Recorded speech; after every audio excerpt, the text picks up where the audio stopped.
Professor Norman Finkelstein, a Jewish academic from DePaul University in Chicago, has written a book called The Holocaust Industry, in which he accuses parts of the Jewish establishment of making cynical political use of the Holocaust.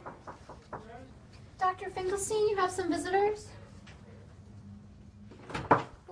Whenever Israel faces a public relations debacle or comes under pressure to resolve the Israel-Palestine conflict, they start up this extravaganza called the new anti-Semitism. As it's usually understood, anti-Semitism means an irrational hatred of Jews, born simply of the fact that they are Jewish.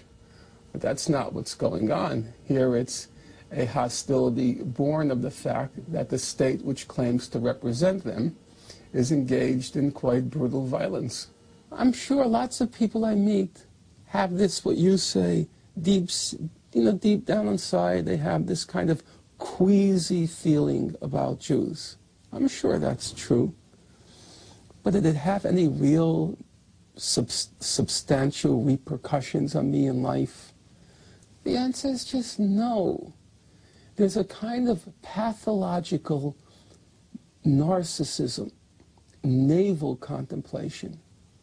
When you are the richest, wealthiest, most successful ethnic group in the United States, you've got the world on a platter, and you sit around and you're talking about anti-Semitism.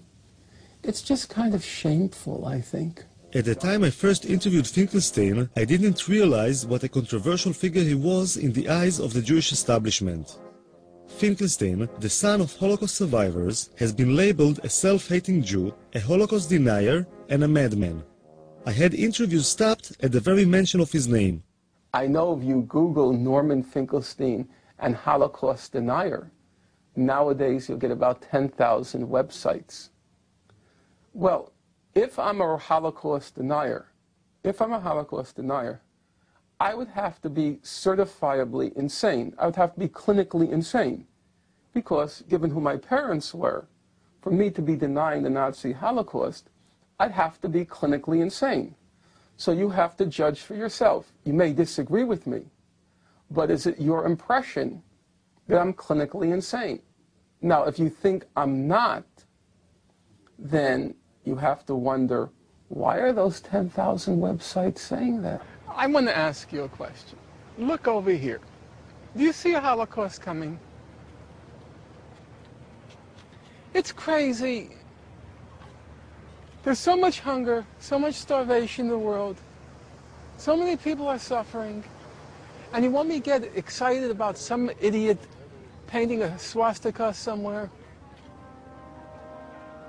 Finkelstein lost his job at the university because of what he claims was pressure from the Israeli lobby. Then he was denied entry to Israel because he was, as the authorities described, a security hazard, which being Jewish himself is probably unprecedented. Finkelstein reminds me of the biblical prophets of doom, who were always being pelted with stones for saying things nobody wanted to hear. One of the major kind of claims I hear from people like the ADL or other Jewish people is that, like, how come always people picking up on Israel? How come there is so much injustice in other parts of the world and nobody speaks about what is the reason for that? I think people listen. I open the radio, I hear non-stop about Sudan. I hear non-stop about Tibet. I hear non-stop about Darfur. I hear a lot. The only place I hear excuses made for is Israel. That's the place where I hear excuses. And we do have to remember, it is the oldest occupation in the world. I mean, 40 years really is enough. It's older than you. It's older than you, the occupation. Doesn't that kind of stun you? The irony is that the Nazi Holocaust has now become the main ideological weapon for launching wars of aggression. Every time you want to launch a war of aggression, drag in the Nazi Holocaust. It's the suffering then used as another pretext or excuse to humiliate, degrade, and torture the Palestinians. That's the problem. The suffering comes as a package. It then comes, here is the suffering, now we blow up your house. Here is the suffering, now we take your land. Here is the suffering, now we drop artillery shell or shoot artillery shells at your villages.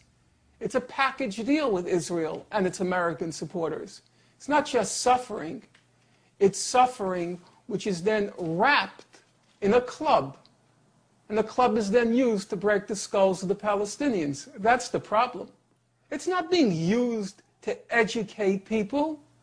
It's not being used to enlighten people.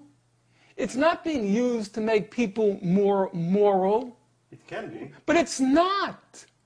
I mean, It's not. That's the whole point. Of course it can be, but it isn't. It's the best thing that will ever happen to Israel if they get rid of these American Jews who are warmongers from Martha's Vineyard. And they're warmongers from the Hamptons. And they're warmongers from Beverly Hills. And they're warmongers from Miami. It's been a disaster for Israel. You know, it's the best thing if they can ever get rid of this American Jewry. It's a curse. For Finkelstein, Foxman is the main enemy. you see, that's why you're not going to get like people's attention, you know, for things like that. Some people laugh. You're comparing Foxman to Hitler, that's kind of... It's an insult to Hitler. Hitler at least didn't do it for money.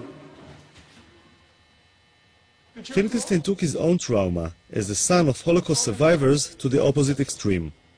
When I asked him if he had any sympathy for the Israeli victims as well as for the Palestinians, he compared Israeli casualties to the German casualties in World War II. You know, you're funny. I have to tell you, you're funny. You come from a society in which everyone calls everyone a Nazi, right? They called Rabin a Nazi, Ben-Gurion called Jabotinsky a Nazi, Jabotinsky called Ben-Gurion a Nazi, Begin called Ben-Gurion a Nazi. They all said, each of them said, one is worse than Hitler.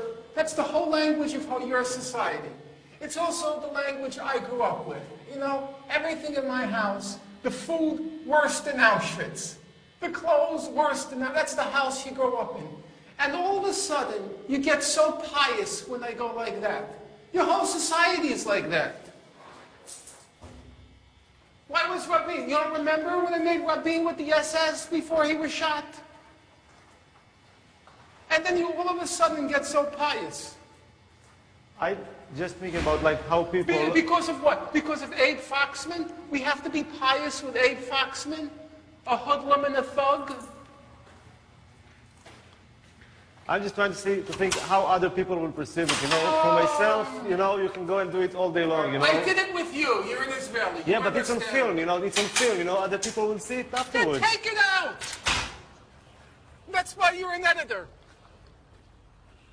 No, that's obviously, you know, should stay in the film, you know. I'm That's fine. You think I care? You think I care?